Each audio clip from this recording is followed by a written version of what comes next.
अच्छा, MD cat का हुआ रिसेंटली टेस्ट, तो उससे रिलेटेड काफ़ी सारे स्टूडेंट्स के आ रही थी क्वेरीज कि अगर एमडी कैट के अंदर आपके मार्क्स कम आए हैं किसी भी वजह से तो आगे क्या करना चाहिए। अब सबसे पहले तो ज़्यादातर बच्चे क्या करते हैं कि कुछ जो बड़ी क्लोज परसेंटेजेस में रह जाते हैं वो रिपीट का सोचते हैं कि हम जी एफएससी इम्प्रूव करेंगे और एक साल अपना ज़ाया करते हैं। तो सबसे पहले तो मेरा ये मशवरा होगा कि आपने रिपीट वाले ऑप्शन को बिल्कुल साइड पे कर देना है, रिपीट आपने नहीं करना, क्योंकि एक दुनिया बहुत फास्ट हो गई है आजकल। आप अपना एक साल कीमती ज़ाया कर देते हैं और बाद में भी अगर एडमिशन नहीं होता तो बहुत प्रॉब्लम्स बनते हैं। दूसरा ऑप्शन जो ज़्यादातर लोग अवेल करते हैं कि वो प्राइवेट एडमिशन लेते हैं। तो प्राइवेट के अंदर काफ़ी एक्सपेंसिव है, अगर तो आप इजीली अफोर्ड कर सकते हैं और आपकी फैमिली भी कोई प्रेशर नहीं आता तो देन दैट इज़ गुड। लेकिन अगर आप की फैमिली जो है वो उसको बहुत मुश्किल से अफोर्ड करेगी और आप एक फाइनेंशियल क्राइसिस से गुजरेंगे तो आपने प्राइवेट वाला ऑप्शन नहीं लेना। क्योंकि क्या होता है कि स्टार्ट में जी किसी ने बाप ने अपनी गाड़ी भेज दी और बच्चे का एडमिशन करा लिया और बाद में फिर फ़ी के प्रॉब्लम्स आते हैं या कोई भी इन केस प्रॉब्लम आ जाती है, आपके पेरेंट्स पे कोई मुसीबत आ जाती है, फैमिली में मुसीबत आती है, तो फाइनेंशियल क्राइसिस से गुजरना पड़ता है। और दूसरी बात यह है कि जिस तरह एमबीबीएस पहले एक प्रेस्टिजियस फील्ड थी और इस तरह से था कि जो भी डॉक्टर बन के आ जाए, कहीं से भी एमबीबीएस करके आ जाए, उसको इजीली जॉब मिल जाती थी, अच्छी जॉब मिल जाती थी। आजकल जॉब्स के बहुत ज़्यादा इश्यूज आ रहे हैं, तो अगर आप इतनी अमाउंट लगा रहे हैं और उसके बाद भी आपको एक हार्ड कंपटीशन से गुजरना पड़ता है तो उस चीज़ का मुझे नहीं लगता कि इतना फ़ायदा है। तीसरा ऑप्शन जो आपके पास आता है वो चाइना का है, और चाइना या रशिया, यहाँ से बच्चे करके आते हैं एमबीबीएस। इस चीज़ में भी बहुत प्रॉब्लम है क्योंकि मार्केट बहुत सैचुरेट हो चुकी है। मार्केट सैचुरेट होने का मतलब ये है कि ग्रेजुएट्स बढ़ चुके हैं और जॉब्स कम हैं। अब बाहर से जब आप आते हैं तो यहाँ पे आपको एक तो टेस्ट देना पड़ता है और यहाँ से आपको लोग कहेंगे कि जी आप हमारे साथ आ जाए, हम आपको स्कॉलरशिप ले देंगे चाइना से, रशिया से, लेकिन बेसिकली वो अपना एक प्रॉफिट बना रहे होते हैं उससे भी। और अगर आप बाहर जाते हैं तो उसके बहुत ज़्यादा प्रॉब्लम्स हैं। आज से 5 साल बाद अगर देखें, अभी अगर एक सैचुरेटेड मार्केट है बीबीएस की, तो आज से 5 साल बाद कितनी सैचुरेटेड होगी। अभी इतने ग्रेजुएट्स बाहर से भी आ रहे हैं, इधर से भी प्राइवेट कॉलेजेस का नंबर काफ़ी बढ़ चुका है और गवर्नमेंट के ग्रेजुएट्स भी हैं। तो कल को बहुत ज़्यादा सैचुरेशन हो जाएगी और बाहर जाना और आपकी वो सारी एफर्ट जो है वो उसका कोई फ़ायदा नहीं रहेगा। अब कुछ बच्चे जो हैं वो दूसरी यूनिवर्सिटीज़ के अंदर और फील्ड्स में एडमिशन लेने में इंटरेस्टेड होते हैं। तो उसके अंदर जो आपने बेसिकली देखना है वो ये देखना है कि जो फील्ड जिस आप चुन रहे हो उसमें आपका इंटरेस्ट होना ज़रूरी है, उसकी जो मार्केट वैल्यू है वो क्या है। तीसरी चीज़ जो आपने देखनी है वो ये देखनी है कि आपका जिस यूनिवर्सिटी में एडमिशन हो रहा है क्या वो एचईसी के साथ रिकॉग्नाइज्ड है, क्या उसकी रजिस्ट्रेशन जो है वो उसके जो रेलेवेंट डिपार्टमेंट्स हैं उनके साथ मौजूद है कि नहीं। जैसे फॉर एग्जांपल फार्मेसी है तो फार्मेसी के लिए फार्मेसी काउंसिल के साथ उनकी रजिस्ट्रेशन होनी ज़रूरी है, डीपीटी है तो उसके लिए उसके एचईसी के साथ रजिस्ट्रेशन होनी ज़रूरी है। तो ये रिक्वायरमेंट्स आपने ज़रूर देखनी है कहीं पर भी एडमिशन लेने से पहले। अच्छा, अभी अगर हम यूनिवर्सिटी एडमिशन्स की बात करें तो यूनिवर्सिटीज़ में 2 तरह की कैटेगरीज़ हैं, एक गवर्नमेंट यूनिवर्सिटीज़ हैं और प्राइवेट यूनिवर्सिटीज़ हैं। अब अगर हम करंटली देखें तो एमबीबीएस के अलावा जो आपके पास ऑप्शंस आते हैं वो फार्म डी का ऑप्शन है, डीपीडी का ऑप्शन है, इस तरह बाकी फील्ड्स हैं, एमटी है और डिफरेंट फील्ड्स हैं। अब अगर हम इसमें मेजर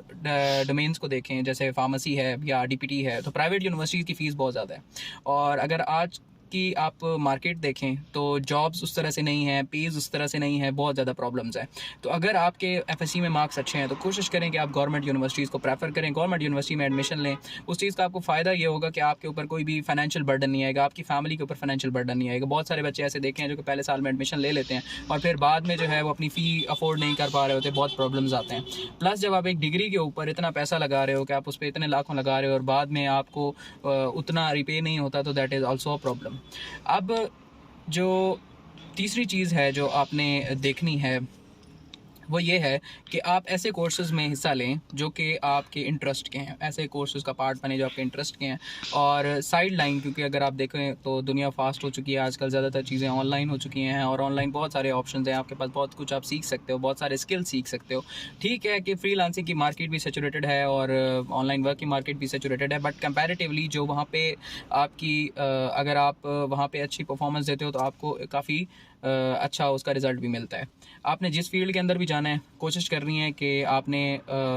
गवर्नमेंट यूनिवर्सिटी को प्रेफर करें। सबसे पहले तो अपने फाइनेंसेस अगर आप अफोर्ड कर सकते हैं, प्राइवेट यूनिवर्सिटीज़ में जा सकते हैं, देन दैट इज़ गुड। अगर फाइनेंशियली आप उसको इजीली अफोर्ड नहीं कर सकते तो आपने उस ऑप्शन को नहीं देखना। फील्ड के बारे में ये ज़रूर देख लें कि आपका उसमें इंटरेस्ट होना ज़रूरी है, और उसकी जो मार्केट के अंदर वैल्यू है वो आप देख सकते हैं। ग्रेजुएट से मिल के आपको पता चलेगा कि भाई इस फील्ड के अंदर, वैसे अगर ओवरऑल देखा जाए तो हर फील्ड के अंदर जो ग्रेजुएट्स हैं वो अच्छे मकाम पे भी होते हैं, और बहुत सारे ऐसे होते हैं जो जॉबलेस भी होते हैं। तो ये डिपेंड आपकी मेहनत के ऊपर भी करता है at the end of the day कि आपने कितना स्ट्रगल किया है उस फील्ड के अंदर। कुछ लोग जो हैं वो क्या करते हैं कि अपनी फील्ड ही चेंज कर लेते हैं। लाइक आप अगर मेडिकल के स्टूडेंट हैं और आपका एमडी कैट अच्छा नहीं हुआ, आपने एडिशनल मैथ्स करके इंजीनियरिंग की तरफ चले जाते हैं। तो अगर आपका एक साइड पे इंटरेस्ट है कि आप इंजीनियरिंग की तरफ जाना चाहते हैं, इस तरह की फील्ड की तरफ जाना चाहते हैं और आपका उस चीज़ में इंटरेस्ट है, तो आप जाएं। नहीं तो आप कोशिश करें कि अपनी जो डोमेन है उसके साथ स्टिक रहें, क्योंकि जिसकी आपने बेसिक्स पढ़ी हैं उसी को आगे कंटिन्यू करें। अब बेहतर तरीकाकार ये होता है कि आप किसी भी यूनिवर्सिटी के अंदर अगर आपके मार्क्स अच्छे हैं, आप एडमिशन ले लें। किसी भी फील्ड के अंदर, टीपीटी के अंदर ले लें, फार्म डी के अंदर ले लें, जिस चीज़ के अंदर भी आप एडमिशन लेते हैं, और उसको आपने एक साल जब आप पढ़ते हो तो आपका नॉलेज बढ़ जाता है, क्योंकि उसके अंदर भी आपने बायोकेमिस्ट्री पढ़नी है, उसके अंदर भी आपने एनाटॉमी पढ़नी है, फिजियोलॉजी पढ़नी है। तो उस चीज़ की वजह से क्या होता है कि आपका नॉलेज बढ़ जाता है, और नेक्स्ट ईयर जब आप एनडीवी देते हो तो आप अच्छा, हम बात कर रहे थे कि अगर आप किसी फील्ड के अंदर एडमिशन ले लेते हैं और फिर नेक्स्ट ईयर एमडी कैट देते हैं तो उसके अंदर आपके बेहतर चांसेस होते हैं परफॉर्म करने के, क्योंकि आपका जो नॉलेज लेवल है वो बढ़ जाता है। अब एक चीज़ जो मैं यहाँ पे क्लियर करना चाहूँगा वो ये है कि अगर कोई ऐसी प्राइवेट यूनिवर्सिटीज़ हैं जो कि अच्छी हैं, जैसे लम्स है, जैसे बाकी डिफरेंट यूनिवर्सिटीज़ हैं, इवन अगर देखा जाए तो जिनके साथ अच्छा हॉस्पिटल अटैच है, जैसे शिफा के साथ अच्छा हॉस्पिटल अटैच है, तो आपको कोशिश ऐसी करनी है कि जब भी आपने यूनिवर्सिटी को चुनना है और किसी मेडिकल फील्ड के हिसाब से चुनना है, तो आपने ऐसी यूनिवर्सिटी को प्रेफर करना है जिसके साथ एक एफिलिएटेड हॉस्पिटल होना चाहिए, ताकि आपकी जो क्लिनिकल रोटेशन हैं वो प्रॉपर हों। किसी भी फील्ड के अंदर हैं, चाहे आप एमबीबीएस के अंदर जा रहे हैं, प्राइवेट एमबीबीएस कर रहे हैं, या आप जो है किसी भी फील्ड के अंदर जा रहे हैं मेडिकल की, तो उसके साथ एफिलिएटेड हॉस्पिटल होना बहुत ज़रूरी है, और अच्छा हॉस्पिटल होना बहुत ज़रूरी है, क्योंकि उससे आपको एक जो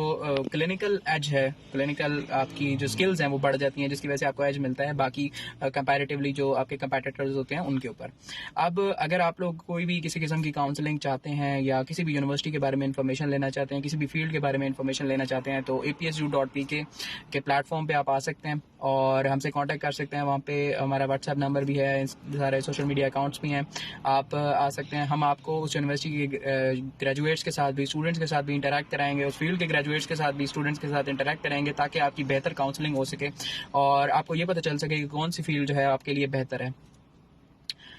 जो आखिरी बात है जिस पे मैं ख़त्म करना चाहूँगा वो ये है कि कोशिश करें कि आपकी जो पढ़ाई है वो आपके पेरेंट्स के ऊपर बोझ ना बने,